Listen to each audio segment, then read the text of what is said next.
So not only do I get to pick up a post hole digger, but I get to go and play with the bees. Isn't this a look?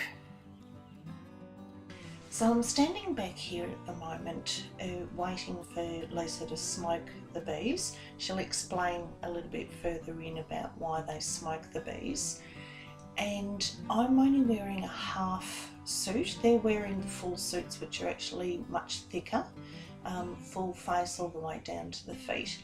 So I'm just standing back while they get the hive prepared to check for the queen and to check the health of the hive. So they'll call me in a second.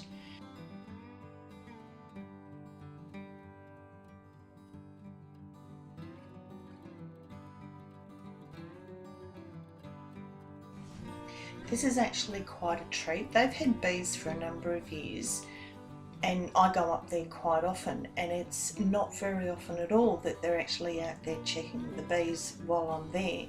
So today is an absolute treat that I get to see firsthand what it's like to be a beekeeper.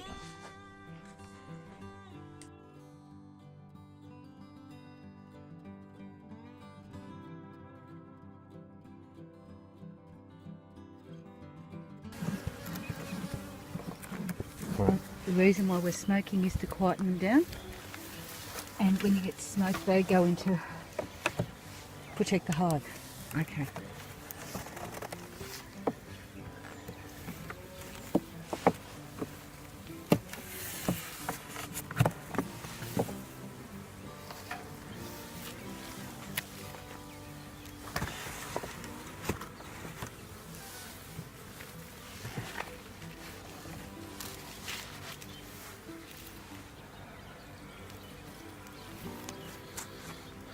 Wow, these are getting busy. Finally. No eggs on that. I would suspect she's in the bottom. Right, Box. okay. Yeah. So we've got capped honey there. So is that the wax? Is that the beeswax that caps the... Yes. So they build all this up, the honeycomb. And the then honey's on the inside and of then the they comb. fill them. And once they fill them, they cap it. Meaning that cell's full and it's all full of exactly the same type of honey. So it's from Or the same flower. same The nectar. same type of flower. Nectar, yes. But they do all of this. The cap, the wax, the honeycomb. So these are just blank square frames when you originally No, put them in? no, they've got foundation. Oh, so they have a wax little foundation. bit of... Yeah, it's like dimpled wax Yeah. that they build their comb on top. By doing that, you get 30% more production of honey. Okay. If you Because the take, more they've Because got they to, don't have to start from if it's scratch. if it's a bare frame, means So- they've got to work harder to. Yeah. and as you can see, All right, come on. different coloured honeys in that frame. So you're looking to see if the queen or... We're looking for the queen. Because there's no queen excluder in both these hives. Is it? I've seen some other bee channels and they have like a little plastic container that the queen... Careful, Lives Neil, in. you're squashing your friends. Yeah, no. That's, you put the queen in the plastic container. It's actually a wax container that wax That's when you're seedlings. re-queening a hive. So you put Okay. it in there to protect them, because if you put a new queen in a hive, she's a foreign entity, and so they'll throw her out. They'll kill her. Oh, sorry, honey. Bugger. All right. And where's the other box? Other box is over here. Okay. It's all right, I can reach it. Oh, sorry. Only. He wants to know if there's much honey in there. Yeah, there's a bit. Actually, yes. More than I was expecting. Maybe not Neil. I've got a nice big one this side, Neil. Could be a drone. No, it's probably a drone when I see No. it like that. No, Sorry. there's no drones. No drones there. Just- They're all nurse, all workers. Yep. So the nursery will be down the bottom. That's why you call it the brood box. Okay. So the bottom box is the brood box. This first box is called a super, and you can have 2 or 3 supers on a hive. Oh, so you just stack them on top of one Yeah. another? So we need to do this one, and then we need to go up to Berry Creek and do the one up there. So what happens to the bees that are in the box that you've just filled? Will they eventually come out and Oh, go back no, we're to the going hive? we're going to put them back in. Oh, okay. Yeah, we're only doing an inspection. Oh, okay. So what we're doing is we're looking for the queen to ensure that she's not in the top box, because when we put the queen excluder in, that actually keeps her down in the bottom box so she can do the brood, lay her eggs in the bottom box. Yes. Right, and so therefore it keeps her out of the top box. Otherwise you get brood Eggs in with your honey. all over the place, Yeah. and that way you have honey that you can't use because you've got brood in it, and so you don't want to kill your brood. That's extraordinary. So this is why we're being very She's careful. in the bottom box I'd say so. because there's no eggs, no larvae. So we just need to do, and I need to get some more cinnamon. What does...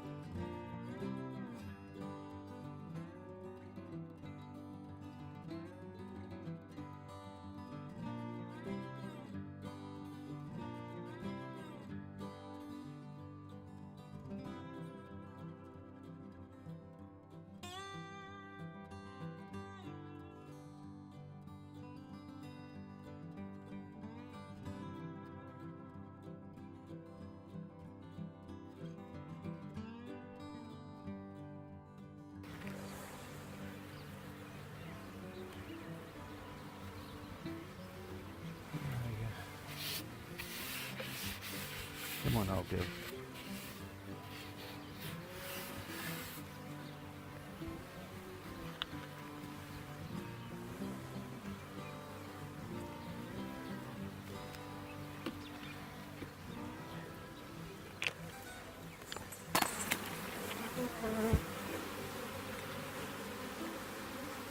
Sorry, girls.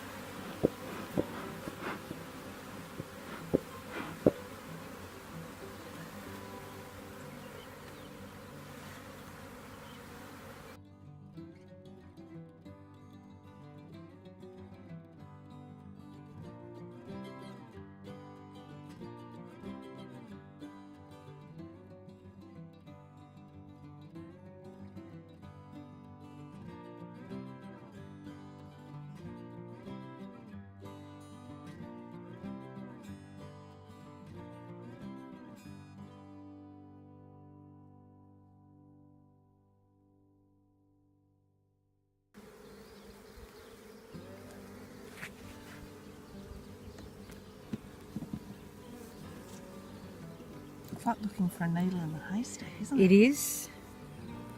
It is absolutely like looking for a needle in a haystack. And the problem is that we haven't found our queens in 2 seasons. But there clearly has to be one. Clearly there are queens because we've got production, we've got honey production. You have a little bump sticking out of there while they're busy doing the Capping it all capping. off. But what they're also doing before they cap it off, they actually fill it with honey. Oh, to Feed them up. Yeah. Because if you can see there, there's little larvae. You can actually see the little larvae before you've capped it.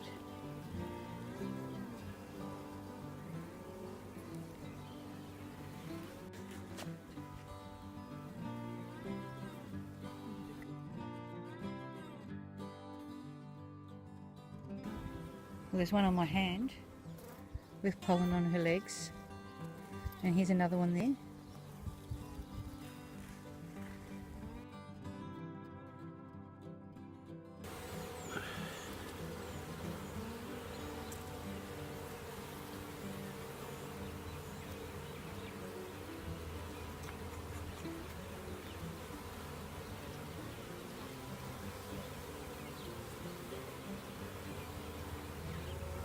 Is that you?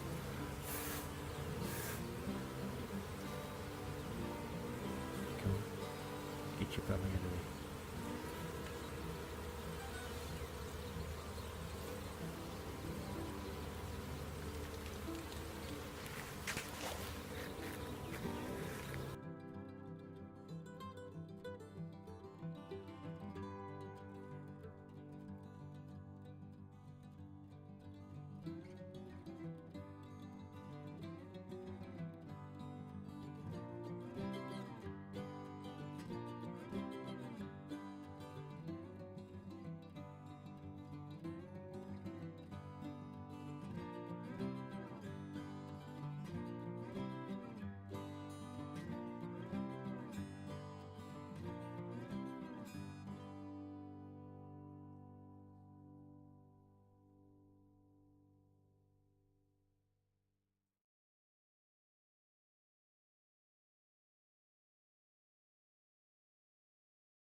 And so it was an absolute treat going out to see the bees and see their little community, seeing how they live, seeing how being in a hive that's right next to another hive only 3 feet or 4 feet away is two very separate communities, and one produces one sort of honey and the other produces another sort of honey.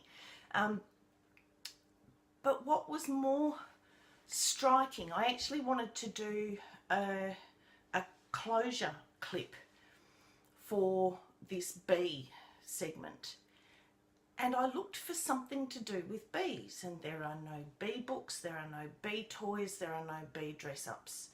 Bees have really dropped off the radar, and unfortunately in real life they've dropped off the radar as well.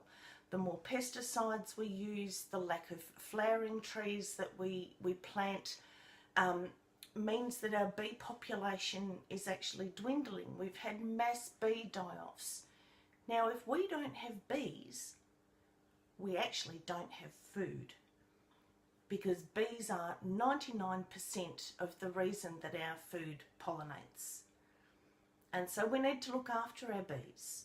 We need to make sure that we're keeping our pesticides to an absolute minimum. If you don't have to use a pesticide, don't use it. You know, if you don't have to use a herbicide to get rid of weeds and you can just dig them out, dig them out. You know, I'm not saying get rid of them altogether, because unfortunately there is a place for these herbicides and pesticides. But we can keep their use to a minimum. We don't have to have them as our first line choice. And we need to protect our bee population.